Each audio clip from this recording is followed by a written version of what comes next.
mes amis, j'espère que vous allez bien.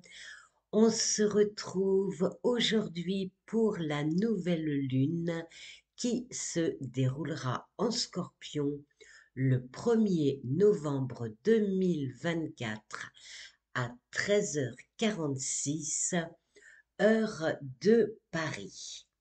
Alors une lunaison en Scorpion, c'est à double tranchant. En chute dans ce signe, la lune peut se complaire dans l'autodestruction, manifester une rancune tenace, mais elle détient aussi une force intense, incommensurable, qui vient du plus profond de soi, de son instinct de survie pour réinventer sa vie. Alors, il n'en demeurera pas moins que ces aspects positifs de la lunaison, donc du Soleil et de la Lune à Saturne, assureront une protection du monde, de la vie, une recherche de stabilité. Avec le Soleil, on se rapproche de son but, on est à même de le réaliser si on garde les pieds sur terre. Le trigone de la Lune à Saturne augure d'une force intérieure, d'une faculté à ne pas se laisser envahir par ses émotions, permettant ainsi de compter, de s'appuyer sur son bon sens pour prendre les meilleures décisions possibles. Mais le scorpion restant le scorpion, avec cette lunaison dans ce signe, il pourrait y avoir une notion de sacrifice, abandonner quelque chose, de bon cœur ou pas, pour s'en aller vers un autre chemin correspondant plus à ses aspirations profondes. Alors, le seul aspect, c'est le trigone de Saturne est le seul aspect de cette lunaison. Je vous place dans la description le lien de ma vidéo sur le transit du Soleil en Scorpion. Dans cette vidéo, je vous parle de l'opposition Mars-Pluton. Et si vous le souhaitez, merci de vos pouces, de vos partages pour un meilleur référencement dans ce monde virtuel. Et si vous souhaitez également recevoir les newsletters, être averti de mes articles et des podcasts, il suffit de vous abonner à mon site. Je vous place également le lien dans la description. Alors, regardons Pluton et Mars, les maîtres de cette lunaison, qui sont en opposition.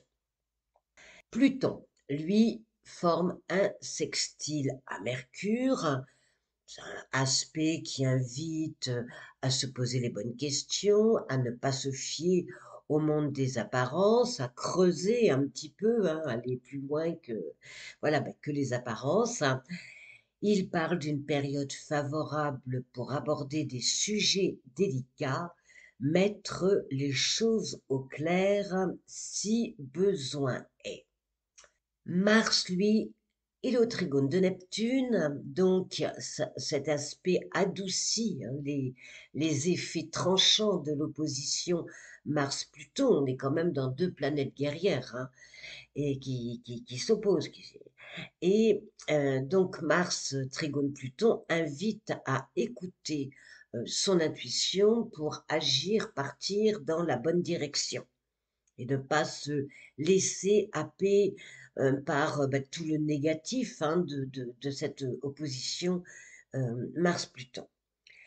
Mars est aussi au trigone de Mercure, donc permettant d'exprimer ses idées de façon moins frontale, un petit peu plus diplomate, si on veut, afin de trouver des terrains d'entente. Mais en même temps, Mercure, il s'oppose à Uranus. Donc, c'est Mercure et Uranus, c'est les énervements, c'est les frictions. Cet aspect, c'est un agitateur qui peut remettre en cause des décisions, des choses qu'on croit acquises. Enfin bon, ça peut quand même bouger pas mal, hein. Et il y a des choses qui peuvent remonter à la surface avec des énervements, pas mal d'énervements à la clé. Pas toujours, hein, on ne perd pas de vue que la lunaison est sous la maîtrise de Mars et de Pluton. Ça, faut pas l'oublier, hein, dans cette analyse. Vénus, elle est en Sagittaire. Bon, on pourrait dire c'est bon, elle va s'exprimer, mais elle s'oppose à Jupiter. Donc, et Jupiter, c'est la planète qui régit le Sagittaire. Alors, pour la mesure, il faudra repasser, parce que alors, cet aspect, s'il tend à l'excès, l'amplification des faits et des événements. Et les attentes pourraient être trop exagérées selon les possibilités du moment et donc générer de la frustration, des mécontentements. D'autant plus que Vénus sera au carré de Saturne. Alors pour l'expansion, c'est pareil, hein, Vénus carré Saturne, c'est quand même beaucoup les freins, la frustration, ça va pas comme on veut, les désirs qui ne se passent pas tels qu'on les souhaite. Alors bon, côté vœux, il faudra avoir de la patience. Donc, mais cette opposition Vénus-Jupiter, elle invite à se projeter vers des perspectives différentes, à se tourner vers de nouveaux horizons. Alors voilà les amis, c'est vraiment quelques mots sur cette lunaison. J'ai pas mal parlé dans mon podcast précédent de l'opposition Mars-Pluton, donc je ne vais pas vous redire exactement la même chose. Je vous dis à très vite. Au revoir.